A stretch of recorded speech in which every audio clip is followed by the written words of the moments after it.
Peace, love, light, and King Noble Black Supremacy. So with this video, I just wanted to kind of challenge you a little bit, especially if you are having second thoughts or challenging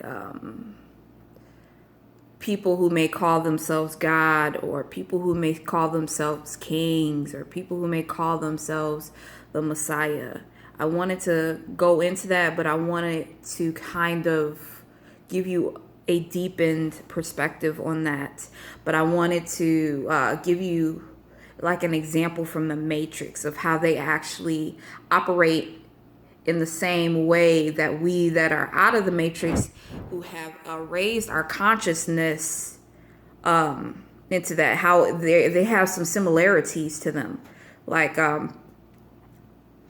Like people who are in the Matrix are, some of them, especially the ones who actually knows what's going on, they are out of the Matrix, and that's a whole entirely different video. But with this video, I just wanted to deepen your overstanding on kingship and Messiah and God, and to hopefully, and what my goal would be is so you wouldn't be so scared or fearful of that for people who see themselves as these titles.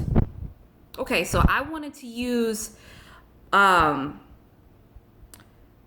I used to do when I was in the Matrix, when I was on plantation. I wanted to use that as an example of how people who rule the Matrix, how they actually use these similar operations. So, okay, so you get hired at this job first, and it's your first job. You get hired in as entry level. So you're just a regular worker. You're not management or anything, but then you work yourself up to the top.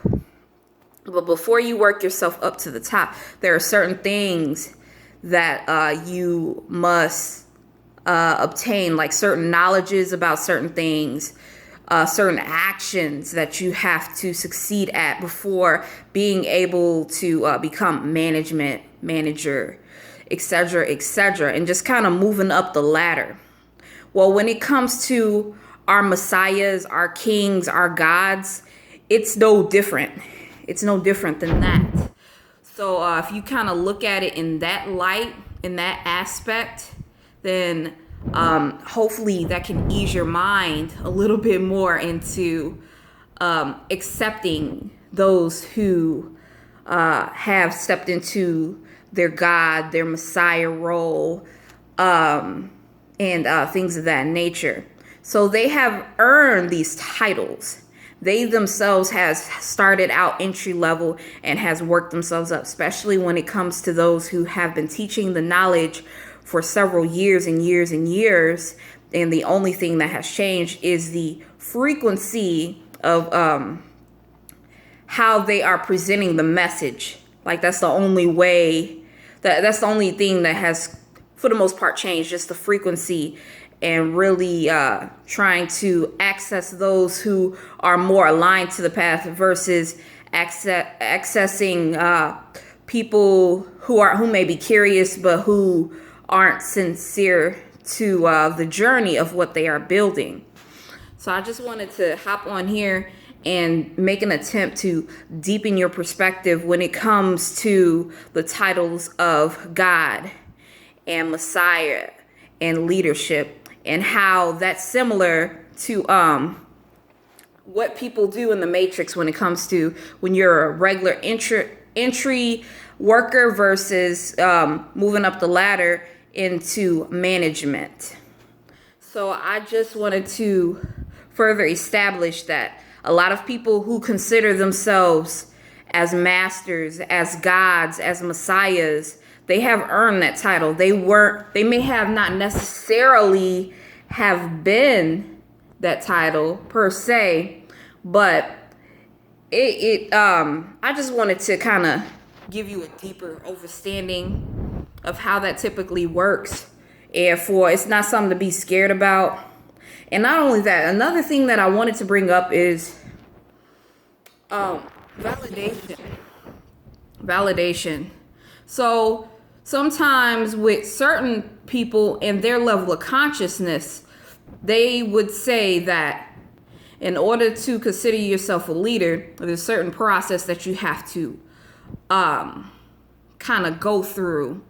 And I can't necessarily 1,000,000% agree with that, because look at our oppressor. Look at how he came up. He just took the shit and said, "This is mine." So why is it so bad for black people or those who have that energy inside of them to just step into something and say, "That's mine," and be able to fully operate off of that energy? Why is that bad? Why is that frowned upon? This is how our oppressors have both physically and mentally have enslaved our people. So that would be also the next question I would ask you, because I know some people, they're stuck on how the come up is made. Okay, I'll just use an example of the school system. You gotta get your high school diploma, you gotta get this degree, etc., etc. But look what our oppressor did. They came up with a system without a high school diploma, without a damn degree. Then you got to think deeply about these things, right? You got to think very deeply about these things. Start thinking about our oppressor more than the fault of our black people.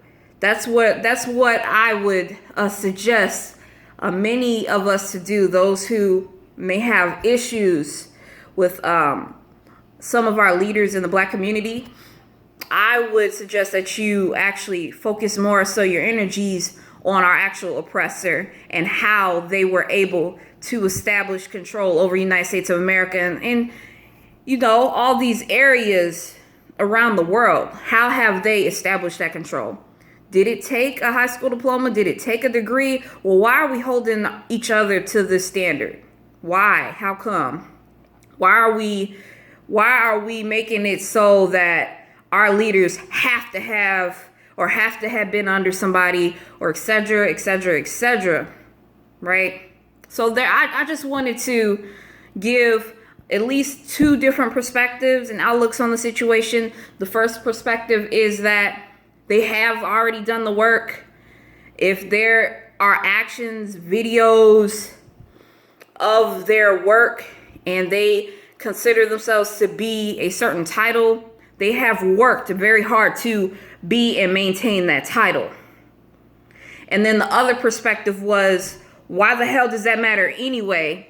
Because we were able to be both physically and mentally enslaved due to what our oppressor has done to us. And our oppressor did not require a high school diploma or a degree. They created this whole shit just based off of manifestation and moving a certain way. And we also should be able to operate in that same manner if need be, if we find it necessary to do so. But anyway, thank you for tuning in. Peace, love, light, King Noble Black Supremacy. Make sure you love the video. Make sure you comment. Make sure you subscribe. And make sure you share.